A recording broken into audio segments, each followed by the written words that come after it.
आज हम लोग जानेंगे मिक्स क्रॉपिंग और मिक्स फार्मिंग क्या है। मिश्रित खेती मिक्स फार्मिंग को कहते हैं। मिश्रित खेती से संबंधित जानकारी। मिश्रित खेती क्या है, इसका मतलब क्या है, ये कितने प्रकार का होता है, कैसा क्या है, आज हम सभी इस वीडियो में जानेंगे। मिश्रित खेती क्या है? ये है यदि आप एक किसान हैं तो आप अपने खेतों में कई तरह से फसलों का उत्पादन करते होंगे, क्योंकि किसानों के लिए सबसे महत्वपूर्ण काम खेती करना ही होता है, जिसके लिए वो कड़ी मेहनत करते रहते हैं। इसके बाद ही वे अपने खेतों में अच्छा उत्पादन कर पाने में सफल रहते हैं। इसके बाद ही वो अपने खेतों में अच्छा उत्पादन कर पाने में सफल होते हैं। वहीं अगर अधिक बारिश हो जाने के कारण या फिर किसी भी कारणवश किसानों की खेती में कभी कभी काफ़ी बड़ी मात्रा में अत्यधिक और भारी नुकसान हो जाता है, जिसके चलते किसानों को बिल्कुल भी फ़ायदा नहीं हो पाता है। इसलिए किसानों को एक फसल के साथ दूसरी फसल भी तैयार करनी चाहिए, जिससे किसानों को यदि एक फसल में नुकसान हो रहा हो तो किसानों को दूसरी फसल से उत्पादन में कुछ ना कुछ फ़ायदा हो जाए, जिससे कि नुकसान ना हो और नुकसान होने से बचाया जा सके।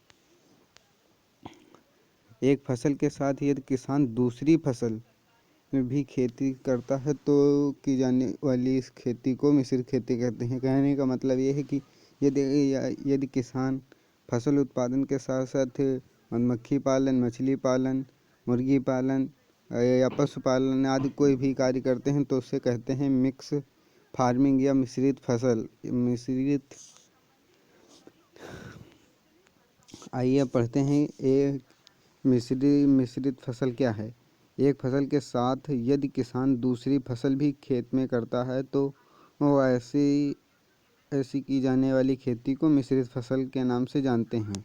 वहीं फसलों के उत्पादन के साथ साथ जब पशुपालन भी किया जाता है तो ऐसी स्थिति को मिश्रित खेती कहते हैं, मिक्स फार्मिंग इसको कहते हैं। इसलिए यदि आप एक किसान हैं और आपको मिश्रित खेती के बारे में अत्यधिक जानकारी नहीं प्राप्त होती है तो आप इसके बारे में जानना चाहेंगे तो यहाँ पर मिक्स फार्मिंग के लाभ क्या हैं, उदाहरण क्या है, पूरी जानकारी मैं नीचे बता रहा हूँ अभी इस वीडियो में।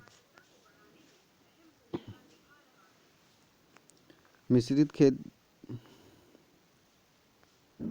खेती में पशुओं का इस्तेमाल पूरक व्यवसाय के रूप में किया जाता है। फसल उत्पादन के साथ साथ पशुओं के रखने से फार्म पर दूध व कृषि कार्यों के लाभ में अतिरिक्त खाद भी प्राप्त होती है, जिसके इस्तेमाल करके भूमि को उपजाऊ बनाया जा सकता है और भूमि को क्षति होने से रोका जा सकता है। अब जानेंगे कि हम मिश्रित खेती के लाभ क्या हैं। मिश्रित खेती के लाभ पहला है, मिश्रित खेती में पशुओं से प्राप्त होने वाले गोबर व मूत्र से भूमि को उपजाऊ बनाया जा सकता है, जिससे उसकी वृद्धि शक्ति में वृद्धि की जा सकती है।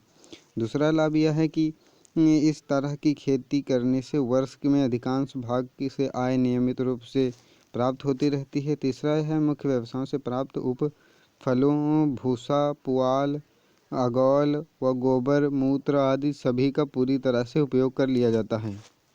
चौथा यह, मिश्रित खेती करने वाले कृषक तथा उसके पारिवारिक सदस्यों को वर्ष भर नियमित रूप से कार्य मिलता रहता है। पांचवा है कि आर्थिक दृष्टि से भूमि, श्रम, पूंजी का समुचित प्रयोग कर लिया जाता है। छठा यह है कि यदि खेती करने से किसानों को शुद्ध आय प्रति एकड़ कृषि के अन्य प्रकार की अपेक्षा इसमें अधिक प्राप्त हो जाती है, क्योंकि ऊपरी वे वर्ष भर में अनेक पदार्थों को विभाजित कर दिए जाते हैं, जिससे फसल तथा पशु उत्पादन की कई इकाई पर व्यय अपेक्षाकृत कम हो जाता है। सातवां है, पशुपालन के उपयोग के लिए कृषक को विभिन्न वस्तुओं जैसे दूध, दही, घी, मट्ठा, अंडा, फल, सब्जी के रूप में एक पौष्टिक संतुलन आहार प्राप्त हो जाता है। अब जानेंगे कि मिश्रित फसल से हानियाँ कौन कौन सी हैं। इसकी पहली हानि यह है कि इस खेती से करने वाले किसानों को फसलों की निराई गुड़ाई में कठिनाई होती है, क्योंकि जब दो फसलें एक ही साथ होंगी तो दोनों फसलों की निकाई गुड़ाई करना काफ़ी कठिनाइयों से हो पाता है।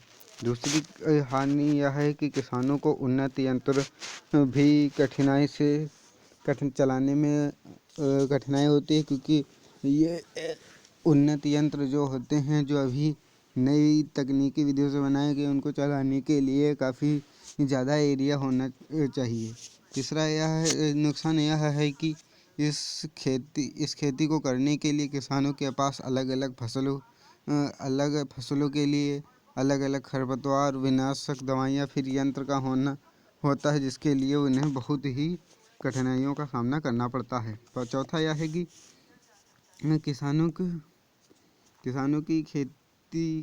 की इस खेती को करने के बाद इसकी फसलों की कटाई में भी असुविधा का सामना करना पड़ता है। मिलवा फसलों की खेती में भविष्य के लिए शुद्ध बीज आसानी से प्राप्त हो सकते हैं।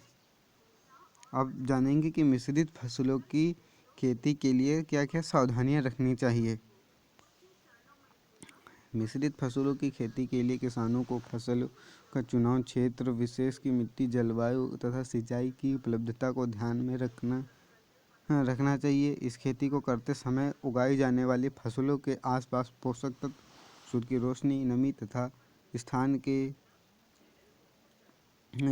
के लिए अधिक स्पर्धा न हो, इस बात का विशेष ध्यान रखना चाहिए।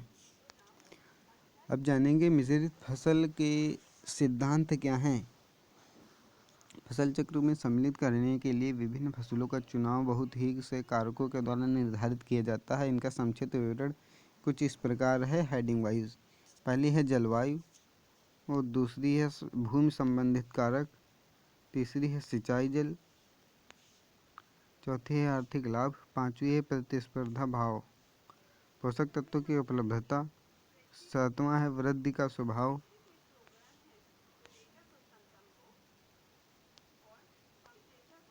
ऐसे ही और महत्वपूर्ण वीडियो और जानकारी लेने के लिए हमारे चैनल को सब्सक्राइब करें, वीडियो लाइक करें एंड शेयर करें।